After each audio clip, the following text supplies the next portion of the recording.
Ladies and gentlemen, welcome to the Bullpen.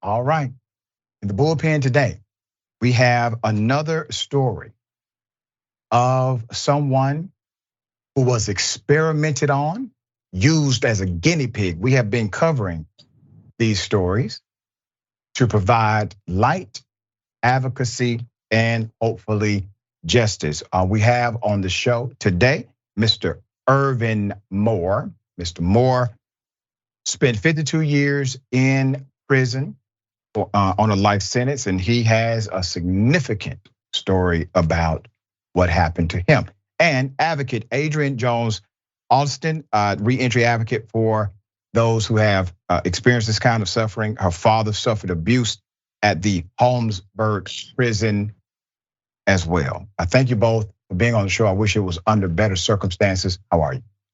Well, thank you for having me, Dr. John. Yes, sir.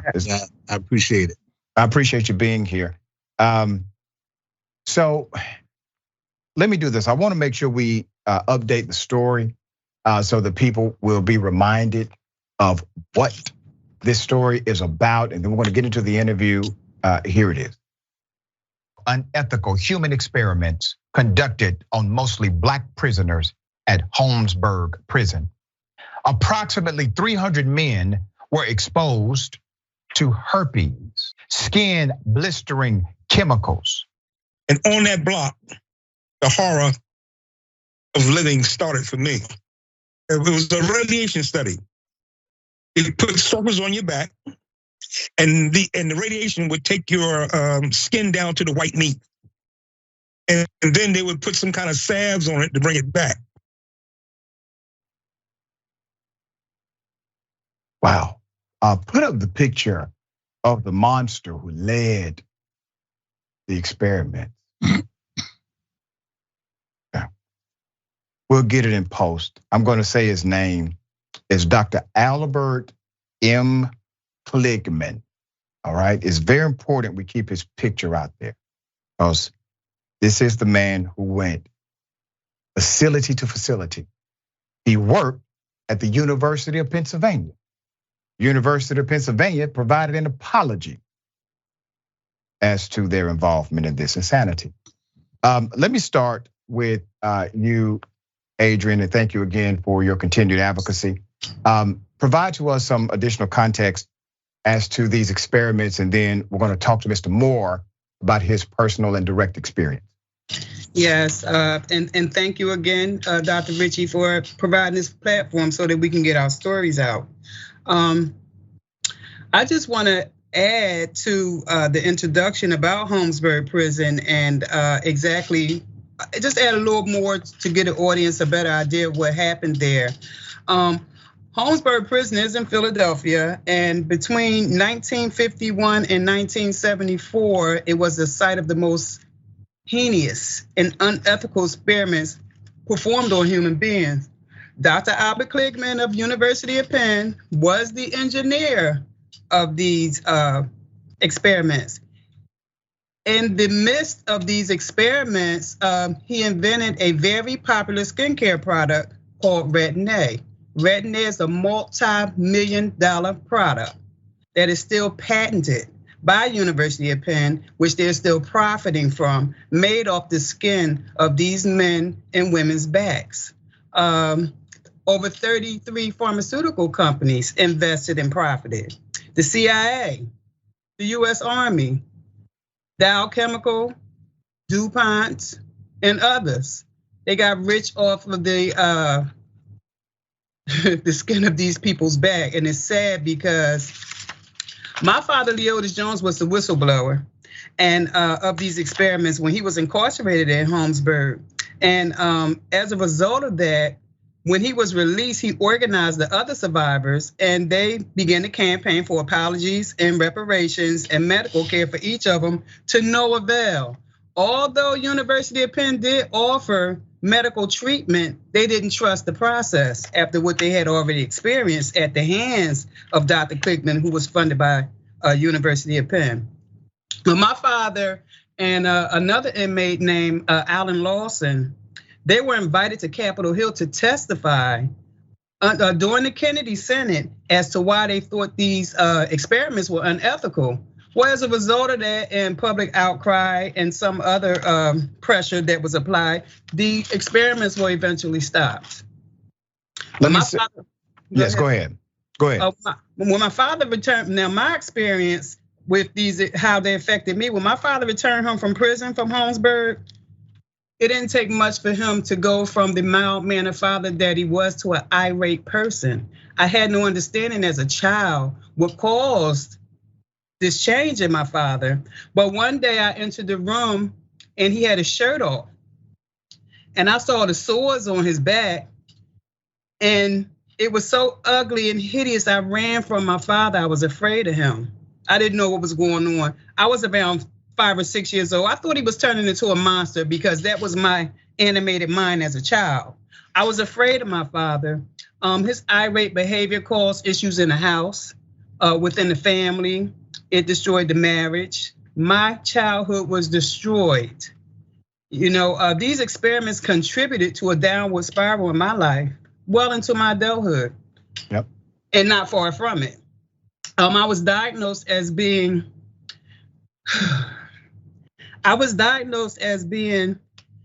emotionally disturbed at the age of 16. I ran away from home. I had no understanding why and how things happened. I was just a dysfunctional person because of the horrible things I saw him do. We had to move away from him. I had to help my mother take care of the children. I had no childhood. When I met the other survivors, a lot of things didn't come together for me until I met them. And I started piecing some things together, and I was like, well, this is that, and their story sounds so familiar. It added up to how my father was behaving. So he was chemically damaged. My father and countless other inmates were damaged in that prison, released back to their families, and the community of Philadelphia wreaking havoc. Some of them were fortunate enough to bounce back. Some of them died.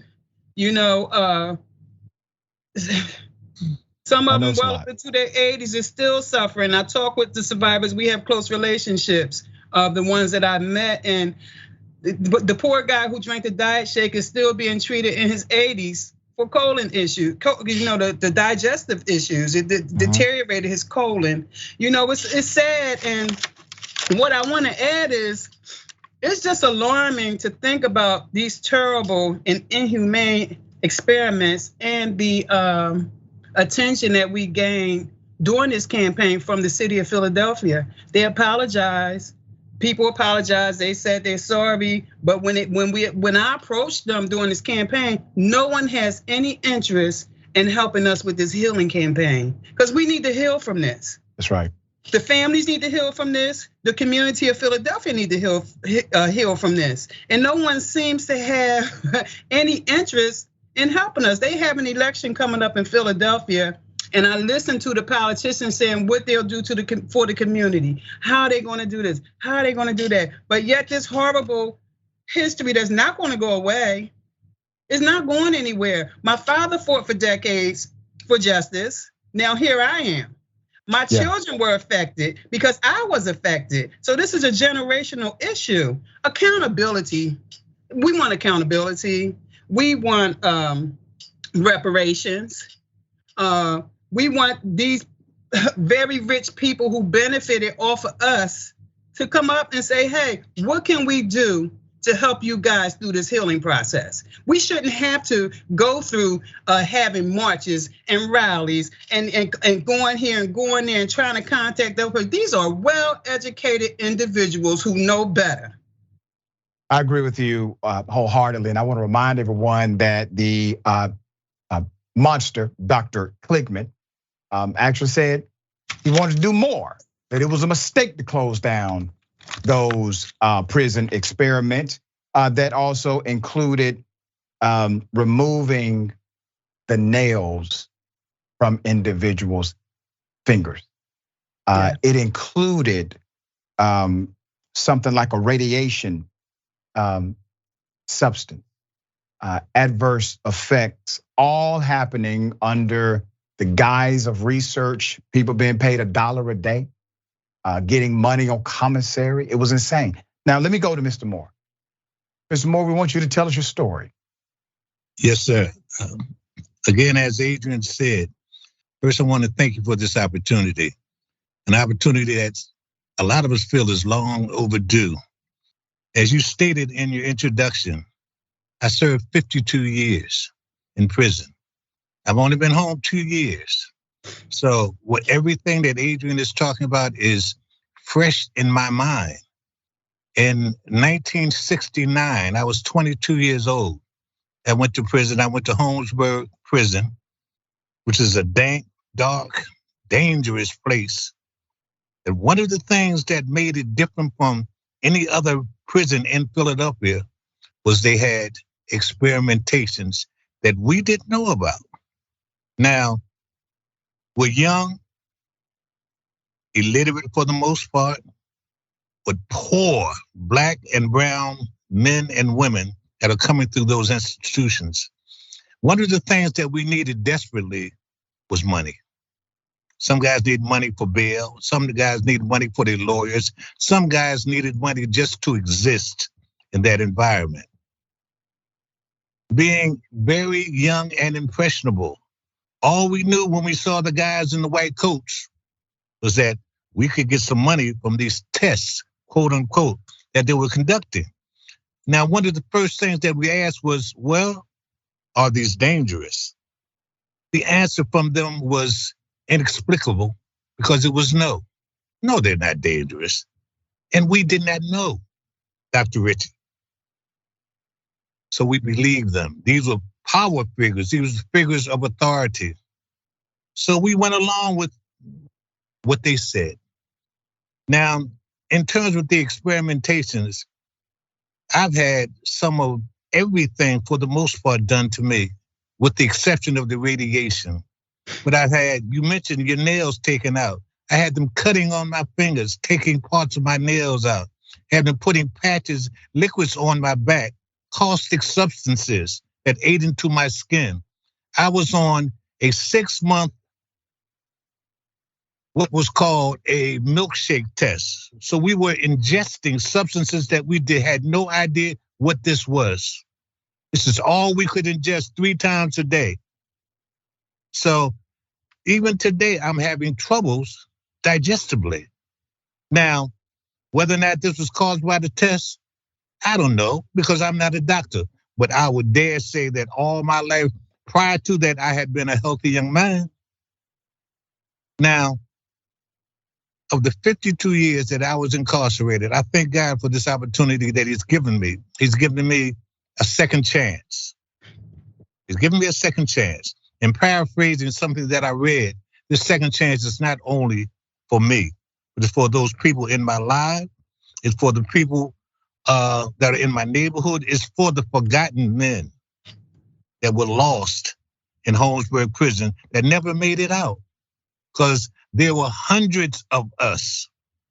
And Adrianne and I have tried to conduct a survey to determine how many of us are left. And I've come up with at least 40 or 50 of us. Now, remember, I'm talking about a time from 1969, 52 years ago. And I'm 77 years old today. There's not that many of my elders, like Adrianne's father, who was my old head, who was my elder, but there's not too many of those guys left. There are not too many of my peers even in existence. But when I think about the 52 years, and I was in Graterford, one of the most notorious penitentiaries in Pennsylvania. But when I think about the 52 years, I still have nightmares from the Holmesburg Prison Experiments. I still have nightmares from that period of my incarceration. Wow. The reason that I'm so thankful for this opportunity that you give us, this platform, is because people need to know. Lest we forget. History is replete with examples of people forgetting and repeating horrendous acts. I mean, the Tuskegee experiment, the Japanese incarceration, I mean, and slavery itself. These are all acts that I see repeated in what was happening to us. And there were people who, if we're going to talk about finances, people who made millions, including the United States government. One of the tests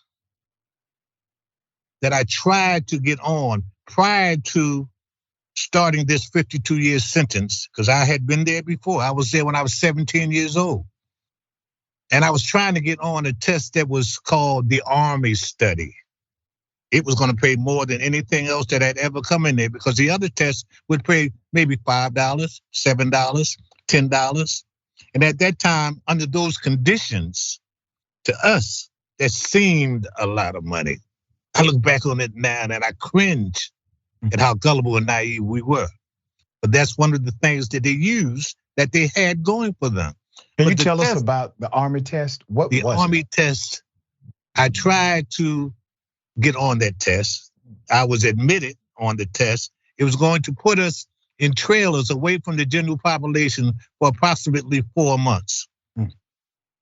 The day that they called for us to come over for the test, I went, I had everything that I needed to have, and I walked over there and they stopped me at the door and said, "Mr. Moore." I said, "Yes, sir."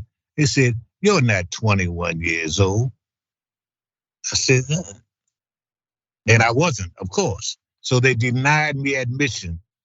But oh my Lord, I am so glad they did. I'm so glad they did, because that's when we're talking about radioactive materials. Yep. On the skin or ingested. And I don't know if I would be here today if I had. So I thank God for that. You know, but again, go ahead. That is part of our experience and part of the reason why we're on here, so that we can educate people, let people know what this is about, and let the families of the men that were lost or the men that were subjected to this, let the families know that there's someone supporting this as an issue for them. And I want people who are viewing this, I want them to know exactly how they can advocate for you, partner with you. Last time, Ms. Adrianne, you were on the program, I told you I would reach out to a senator, and I did. I reached out to Senator John Ossoff, and Senator Ossoff returned my call, and I'm going to put you all in touch with each other. There are some good and decent people in the world who hear you. And I want to make sure clearly they have an opportunity to get in touch with you. We are pressed for time. But Ms. Adrianne, if you could provide that information, that direct contact for those who would like to help you get justice for not only the victims, but also for the victims' family members. Like yourself, you were victimized as well by extension. Due to their insane actions. So Ms. Adrianne, how can they contact you? Yes, we could be contacted through our website. The website address is JonesFound, FOUND 09.com. JonesFound09.com. That's our website. There's a link where you can send emails. You can look around and see some of the work that we've been doing. And order a t-shirt to support us. That's up there too. So JonesFound09.com is our contact information. I want to say thank you to both of you for your time. We're going to continue to stay on this. We are a platform of truth. There are no scared individuals on this team, all right? Okay. We go where the truth leads us. My continued prayers and obviously advocacy will remain with you. And please keep us updated on progress, and I will be in touch with you, Ms. Adrianne. Thank you both. Yes, thank you both. Yes, thank you.